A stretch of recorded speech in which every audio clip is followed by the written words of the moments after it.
Praise the lord. ఎలా ఉన్నారు?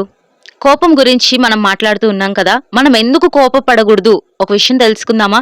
యాకోబు రాసిన పత్రిక 1వ అధ్యాయం 20వ వచనంలో నరుని కోపము దేవుని నీతిని నెరవేర్చదు అని రాయబడుతూ వచ్చింది.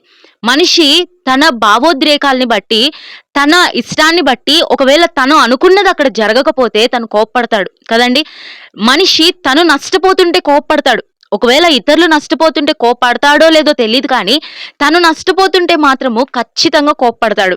అయితే కొన్నిసార్లు కొన్ని సందర్భాల్లో శృతి మించి కోప్పడ్డాన్ని బట్టి అనవసరమైన ఘర్షణలు, అనవసరమైన గొడవలు వస్తూ ఉంటాయి. కుటుంబంలో అయినా సరే, సంఘంలో అయినా సరే, సమాజంలో అయినా సరే, ఎక్కడైనా సరే అనవసరంగా కోప్పడుతున్నాడంటే ఒక వ్యక్తి, తనకి ఎక్కువ మంది శత్రువులు కూడా ఉంటారు కదండి. బైబిల్ ఏమని రాయబడిందంటే నరుని కోపము దేవుని నీతిని నెరవేర్చదు. దేవుని నీతిని నెరవేర్చలేని వారిగా ఉంటాం. దేవుని చిత్తాన్ని నెరవేర్చలేని వారిగా ఉంటాం. దేవుని మాటను వినలేని వారిగా ఉంటాం. ఒక మనిషికి కోపం వస్తే పక్క మనిషి మాటే వినడు, ఇంకా దేవుని మాట ఎలా వింటాడు? దేవుని నీతిని నెరవేర్చలేరు. అంటే నరుని కోపం అంటే దేవుని కోపం కూడా ఉందా? అవును, దేవుని కోపము కూడా ఉంది. మనకు తెలుసు, యేసుప్రభువారు భూలోకంలో ఉన్న కాలంలో దేవాలయంలో ఆయన వెళ్ళినప్పుడు అక్కడ అక్రమంగా దేవుని దేవాలయమును, దేవుని మందిరాన్ని వ్యాపారపుటిల్లుగా చేశారు అని చెప్పి దేవుడు కోప్పడుతూ వచ్చారు. అయితే ఆయన కోపంలో ఇతరులకు ఎక్కడ కూడా నష్టం చేయలేదు. దేవుడు ఏం చేశాడు? బల్లల్ని తోసివేశాడు.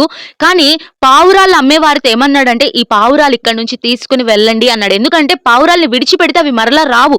పావురాలు అమ్ముకునే వారికి కూడా నష్టం. ఆ నష్టము కలగకుండా దేవుడు అక్కడ వాటిని తీసుకుని వెళ్ళండి అని సంబోధిస్తూ వచ్చాడు.